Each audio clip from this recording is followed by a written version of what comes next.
Okay, very interesting. Now, at the bottom of the deck, we have the King of Imps. King of Imps tends to be a fire sign or somebody in that energy. Doesn't have to specifically be a male or a fire sign. Our fire sign friends are Aries, Leo, and Sagittarius. But the King of Imps has to do with someone who is able to take something they feel passionate about and manifest it materially.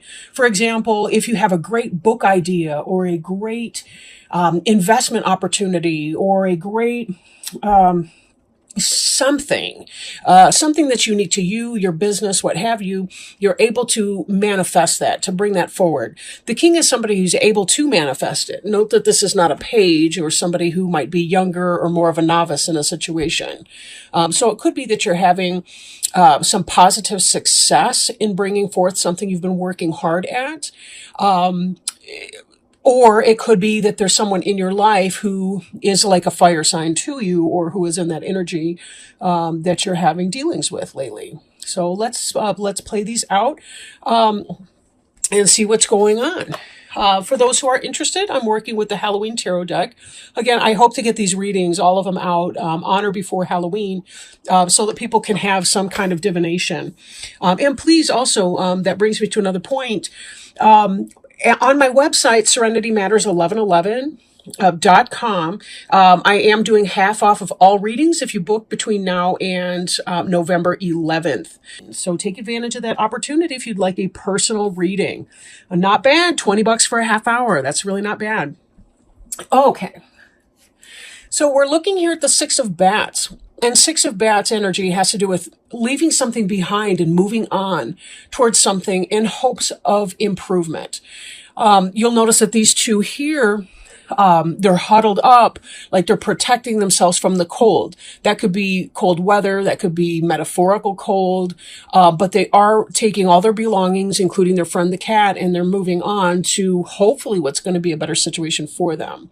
So this can indicate that you've recently had a change in, this is air, so air's intellect, in maybe a mental orientation on something or a need to do so. Maybe there's some old way of thinking that you need to leave behind in order to find some sort of success.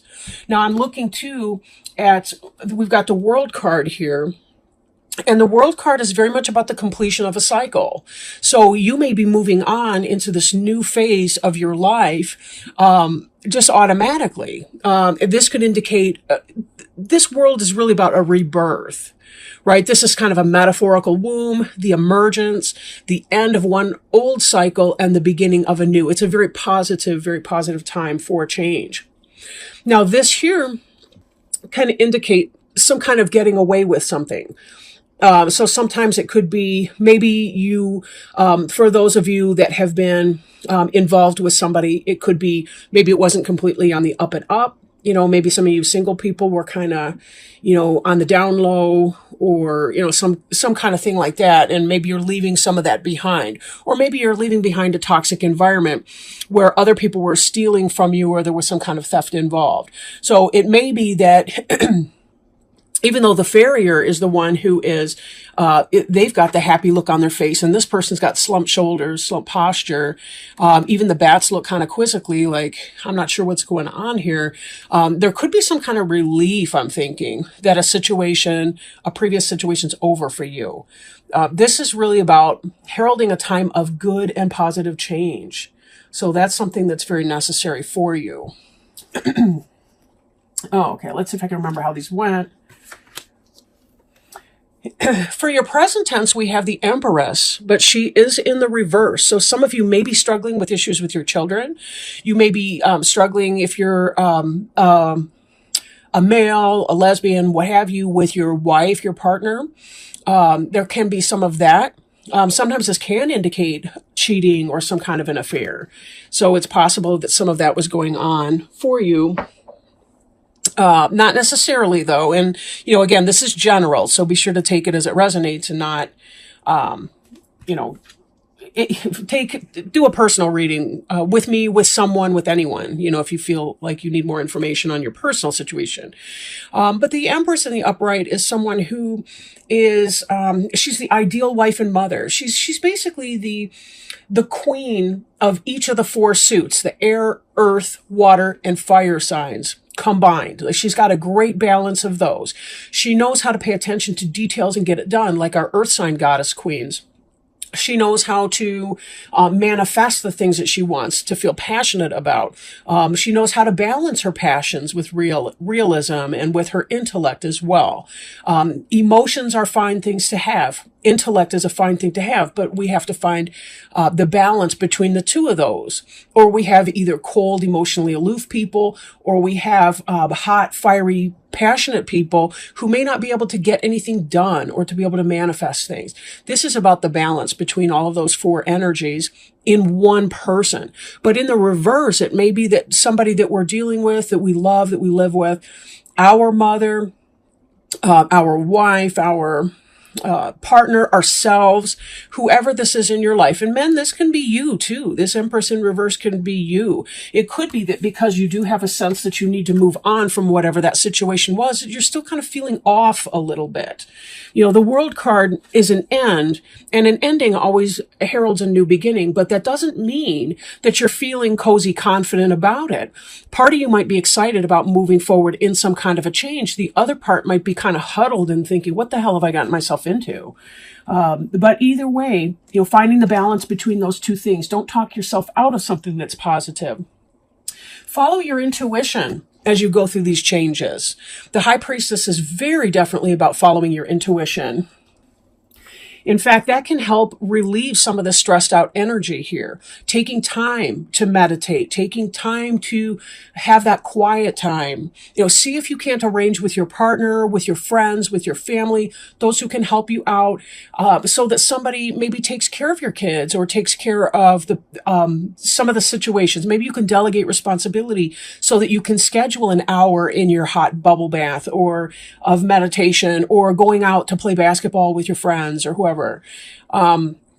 Just taking that time for yourself, right? Trying to find the balance in those energies. But use your intuition to help guide you into things, or seek out a high priestess in your own life, whether that's a therapist, a counselor, a teacher, somebody that you really have a positive intellectual relationship with, but somebody who understands things on a spiritual level. It could be your priest, your pastor, your reverend, your spiritual advisor from whatever faith system you may participate in. Or read a book too about metaphysical issues and self-help type book if necessary, right? Then we have here the Judgment in the reverse, and I think this could be in part some of this Empress in reverse energy that's sort of bleeding into the situation. It could be that somebody had a false judgment against you. The reason I say that, again, because of the reverse position. This is the card that precedes the World card in the deck. So typically this is wonderful because it means you've learned past karmic lessons and you're ready to be rebirthed into your new situation. And then we want to see the Fool card coming up. It's not in this particular spread right now, but the Fool would be about, yes, having exuberance in that new beginning and having all the confidence that you're going to be able to do this, even if you don't know what every single step of the way is. This judgment could entail second guessing, perhaps. Some of you may not be feeling completely confident in what's going on because this Empress in reverse can be full of self-doubt. For some of you, it could be divorcing, leaving a situation, removing yourself from someone, especially if there was some of this, I'm trying to get away with something energy. Doesn't have to be cheating. Could be, somebody was being dishonest about the credit cards that they were running up behind your back that you're going to be held legally responsible for now. It could be about just some kind of situation where someone's trying to get away with something, stealing, holding their cards close to their chest, not being open and above board about things. And this could indicate, maybe there's some kind of self-doubt that you're feeling. Maybe your intuition was right about what was going on with this person and she's not playing it right. and you are correct in your judgment, but you're not happy about what that judgment is. You know, what your own conclusion that you've drawn from the situation might be. Last, for this portion here, we have the Four of Bats. Now, the Four of Bats is kind of a meditation card. This is sort of what some of your best outcome may be. The Four of Bats is about meditating, about getting to that place where you feel right in your own intuition, in your own understanding of your personal higher purpose. And this is sort of like having your personal reset button, right? I was going to like poke at it like I was pushing it. And then I'm like, I'm going to be poking the moon's eyes out, whatever. Okay, I'm on a little weird trip in my head. That's those of you that know me know that I live in the cartoon in my mind sometimes. But anyway, this is really about setting that reset button, trusting in your inner self when you're not overwhelmed with emotion, or when your mind, your thoughts are not racing too speedily for you to get a sense of that. When you're feeling balanced in your heart and your mind, and in making those two decisions amongst yourself, this is your personal high priestess talking to you, right? So be sure that you're checking in frequently with yourself.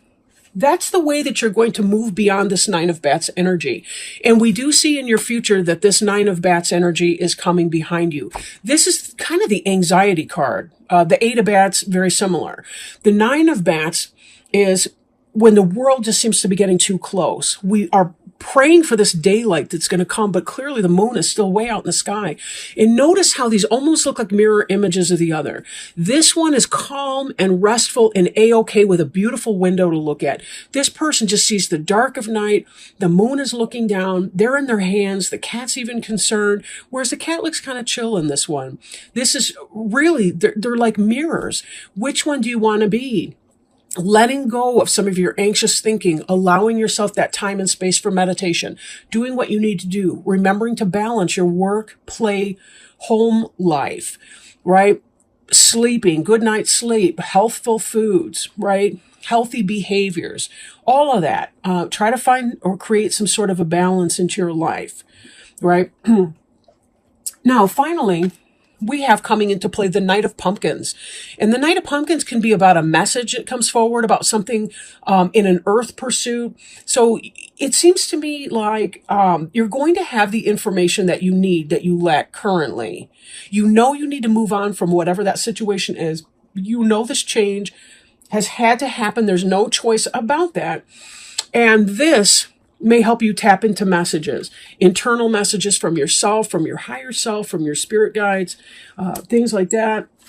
It'll help you, I want to say, commute this energy into the reverse, but that's not the right word. But you know what I mean? Like, to help you heal from that and release that energy so that you can be open to whatever this new opportunity is that's coming in. Now, Knight of Pumpkins, I will warn you, is very slow-moving energy. Earth signs are always slower than, say, air or fire. It's just the way that it is. So being that the pumpkins is the suit of earth in here, it could take a while for it to happen, but it does look like, just based on these other cards here, that you have some kind of knowledge and understanding of what it is. The cards are not negative. They're really not. They're simply indicating that you've had some kind of change and that you're sort of feeling the rough parts. And there's going to be some of that up and down. Like I'm reminded really of how when you are on a plane, if you've ever flown on a plane and you land, you don't just touch ground and go smoothly forward, right? You kind of bounce off the ground a few times before your wheels kind of, and the gravity takes you forward so that you're actually, four square on the ground with the plane wheels. You're kind of in that up and down bump, a bump, a bump because you're transitioning. And that's really what that's about. You're not sure what's going to be on the other side of that, but be careful you don't psych yourself out, because that's a gift that we humans have. We can take a positive change or positive experience and talk ourselves into a world of hurt and anxiety about it, and we need to be very careful. Now let's circle back to this King of Imps energy here. This is the adult in charge. This is us. This is our situation. This is whatever. This is a reminder that we are the adult in charge in our own life, that we know what to do, that we're going to be okay. We've been through every horrible thing we've ever had to experience before. We've made it through okay. It might not have been easy. It may have been hard, and we may have made a lot of mistakes in our life. That doesn't mean, though, that we don't have all of those experiences as building blocks to utilize now as we move forth, so that we can, in fact, manifest in a positive way what it is that we want, right? The king is a master of manifesting what it is that he desires. His passions brought into action. This slowpoke right here will be coming in with messages, information, opportunities, right, for you to build and to continue to grow your material existence. Brick and mortar, building, store, family, house, whatever that is that you're aiming for at this time. So it will happen. Be patient with yourself. I know sometimes that's the P word is a really bad word. For that reason, it's really hard to be patient and to take it in divine timing. But that's what it is. That's really what it is divine timing. Now, I do want to pull an oracle card for you, Scorpio friends. Oh, wonderful. Wonderful. And this card looks a lot like the Six of Bats. This is wonderful. It is called Surrendering to the Journey. And I will hold it up for you to look at as soon as I get the book open to it. And I'll put it up with our Six of Bats here so you can kind of see the similarity. Surrendering to the journey. Release control. The card meaning, it's time to let go. All is well. The Creator is at your side. You don't have to do it alone. Your life is guided. This is not the time to try to control the details of your life. Let it flow. There are times to hold on, but this is the time to completely surrender. Surrender to the greater forces of the universe. Let go of wanting to control your future. Simply turn your challenges over to your spiritual source. The Creator will escort you on your journey. The sacred traveler wants you to know surrendering is not giving up. You're not yielding to a force outside yourself. You're opening up to your soul. By releasing hold, you allow creative forces of the universe to spiral through you, which brings inspiration and direction into your life. Sometimes the journey goes a different way than expected. When it does, don't resist. There are times you can see the path, but you don't know where it leads. Not knowing where you're going can activate inspiration, insight, and creative juices. You cannot discover new oceans and distant vistas unless you have the courage to let go of the shore. You don't have to do it all yourself. Support is all around you. Simply open your heart and allow it in. Beautiful message for our journeyer here today. Wonderful. Surrender to the journey, release control. Control is usually at the heart of our anxiety issues. Even in situations of post-traumatic stress disorder or some other type of traumatic experience, anxiety, usually there's an inability to control something that's happening to us, or we're witnessing something happening to someone else. And that's really at the heart of anxiety, is releasing control and trusting that in the scariest moments of our lives, we are at a place today where we know that we will do everything we can, and we trust in ourselves to remove ourselves from anything that may be above or beyond. Very scary sometimes. Life can be horribly scary. No lie. But sometimes we have to release control in order to take control, right? Sometimes that's the most control we can have in a situation. I really salute your courage, Scorpio. You're going through some beautiful changes, beautiful changes. You're opening doorways for new things to come through for you. You're really in a great spot here. Whether you know that yet or not, you're in a great spot. Very positive reading today.